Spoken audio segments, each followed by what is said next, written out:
이상형 월드컵인데 메탄동 주공그린빌 2단지 기억나시죠? 그 단지와 망포동의 동수원자이가 가격대가 현재 4.5억에서 4.7억 정도입니다. 그런데 한 4.3억 정도에 가능합니다. 그러면 얘네 두 개가 지금 비슷해요. 근데 평균 전세가율 같은 경우는 얘가 높아요. 근데 얘도 75% 정도 돼요. 실제로 과거의 전고점이 되게 중요한데 과거의 전고점은 얘가 더 높았다. 근데 전세가는 거의 비슷했다. 의외로 얘도 그린빌도 높죠?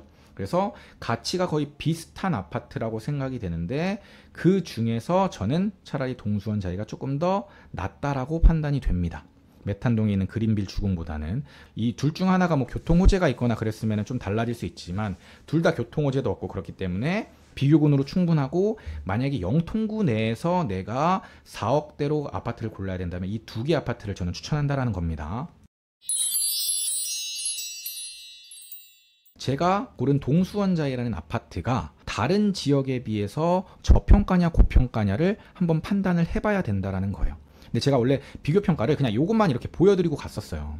이것만 보여드리고 가니까 이 비교평가를 조금 더 자세히 해주셨으면 좋겠어요 라는 피드백이 있었어요. 그래서 제가 어디랑 왜 비교하는지를 피드백을 드릴 겁니다. 이 동수원자이를 기준으로 비교평가를 해보는 거예요. 평형대는 한 31평부터 39평형까지, 가격대는 대략 한 요 정도까지 설정을 하고, 세대수는 500세대 이상, 입주 연차가 01년식이니까 얘가 좀 오래됐어요. 얘가 23년인데 28년 정도로 하고, 여기도 요렇게. 그래서 이 동수원자이랑 비교할 수 있는 데가 어디가 있나, 요 아파트예요. 용인시 기흥구 중동에 있는 참솔마을 월드 메르디안인데, 사실 입지적으로 봤을 때 뭐 서울 접근성은 거의 비슷비슷합니다. 여기가 이제 동수원자이고 여기가 이제 동백인데, 사실 라인만 보고 그냥 주변 인프라로 봤을 때 여기가 쾌적한 거는 있지만 저는 개인적으로는 이 동백 라인보다는 이쪽 망포 라인이 차라리 낫다라고 봅니다. 삼성과의 일자리 접근성도 그렇고 도로 교통도 그렇고 사실 이쪽이 낫다라고 보기가 어려워요. 그런데 시세가 거의 지금 비슷하게 가 있습니다. 이런 데들이랑 비교할 수 있다는 걸 좀 보여드리는 거고, 얘의 장점은 뭐냐면 그나마 좀 동백역이 가깝다? 에버라인에? 요 정도 말고는 사실 없어요. 저는 개인적으로는 여기가 조금 더 인프라가 부족하다라고 생각하는데 가격이 거의 비슷해가지고 비교평가를 해봤더니 일치율을 보였습니다. 그래서 동수원자이랑 파란 색깔만 보면은 파란색보다는 빨간색이 계속해서 높았고 전고점도 높았었는데, 실제로 얘가 지금 얼마냐면 4.6억으로 거의 시세가 비슷한 거예요. 그래서 저평가 순위가 이렇게 나뉘는 겁니다. 이렇게 두 개가. 그 다음에 어떤 단지로 가봤냐면 안산 쪽에 있는 신안산선 라인입니다. 이 라인을 타면은 여의도까지의 접근성이 확연히 개선되는데, 이 라인을 타고 접근할 수 있는 아파트 중에 주공그린빌 7단지가 들어왔어요. 이 아파트는 사실 초중 접근성도 좋고 이쪽에 학원가 이쪽이 이제 되게 잘 돼 있거든요. 그래서 물론 유흥이 좀 섞여 있긴 하지만 유흥은 이 위쪽에 많고 여기는 그렇게 유흥 상권이 많지도 않습니다. 그런데 얘도 그린빌, 어떤 분들은 망포가 좋다, 어떤 분들은 안산이 좋다, 설왕설래가 많지만 제가 봤을 땐 거의 비슷비슷하거든요. 사실 학군적으로는 망포가 조금 낫고, 이제 앞으로 교통이 뚫리면 지리적인 가까움은 이쪽이 좀 낫죠. 왜냐면 지금 4호선도 다니고 그 다음에 신안산선도 뚫리면 여기가 충분히 비교할 수 있을 만한 지역이라고 생각해서 제가 이쪽 호수동 쪽을 갖고 왔습니다.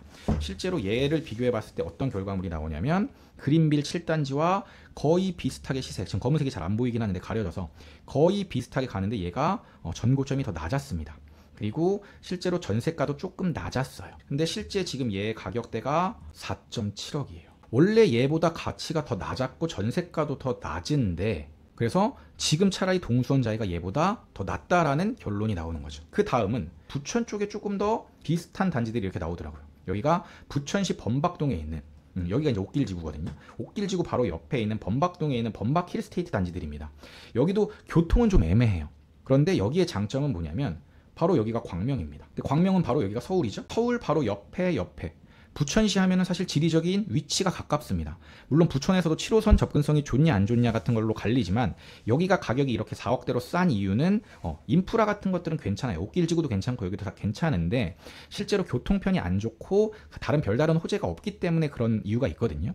그래서 저는 지리적인 위치는 여기가 훨씬 가깝긴 하지만 그냥 인프라, 학군 이런 것들을 종합적으로 고려해 봤을 때는 여기도 충분히 비교할 만한 위치라고 생각을 했습니다. 그래서 여기는 부천시 범박동이고, 부천시 범박동을 초록색과 비교해 봤을 때는 고평가된 시기가 명확히 보입니다. 빨간색과 녹색만 이렇게 보면은 빨간색이 이렇게 있고 녹색이 이렇게 가죠.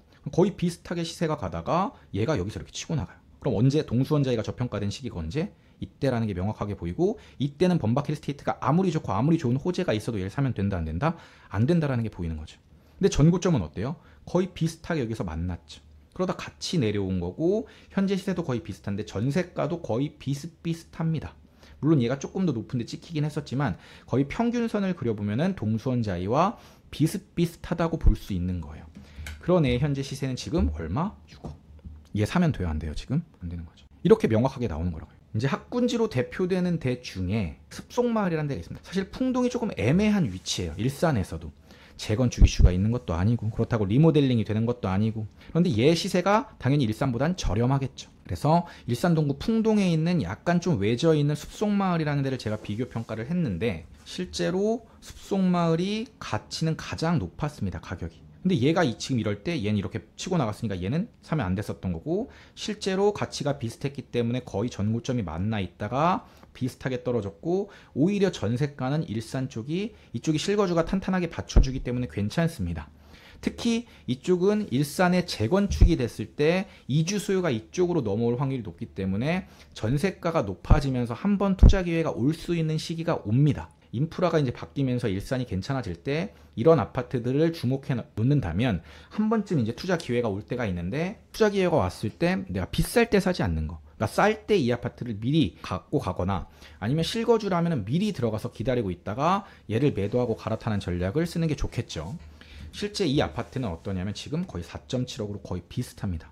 그러니까 원래 가치가 거의 제일 비쌌던 아파트인 얘. 동수원자이 1차와 숲속마을 2단지. 얘가 이제 조금 더 비쌌었죠. 그런데 얘가 지금 전세가는 얘가 좀 더 높고 전세가는 좀 낮지만 가격은 거의 비슷한 수준에 있다. 그래서 만약에 4억대에서 고른다면 그냥 서울 수도권 내에서는 이런 단지들이 비교평가 대상인데 그중에 영통구의 동수원자이가 지금 싸구나라는 걸 확인하실 수가 있는 거죠. 얘가 지금 저평가 순위가 1인 거죠. 23년 2월 22일 기준으로. 그 다음에 제일 사지 말아야 될 건 얘. 명확하게 보이죠? 이렇기 때문에 우리가 비교평가를 해야 되는 거고 나머지는 사실 비슷비슷한데 굳이 순위를 매기자면 2순위는 일산, 저라면 3순위는 안산, 4순위는 저는 동백. 동백은 근데 잘 안 갈 것 같아요. 그 다음에 마지막 사면 안 되는 건 얘. 그러니까 입지 순위가 아니라 저평가 순위이기 때문에 이게 가능한 겁니다. 시크릿 브라더 채널을 구독, 좋아요, 알림 설정 부탁드려요.